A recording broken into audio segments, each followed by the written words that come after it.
and today I'm going to be doing Dotcom Secrets. Like and subscribe. Put on your marketing consultant hat. Start thinking about what things you could do differently or better if this is your funnel.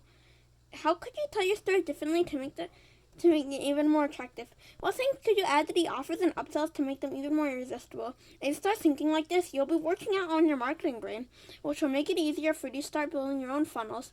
Now that you understand the process of funnel hacking and how it works, I want to walk you through the 7 phases of a funnel.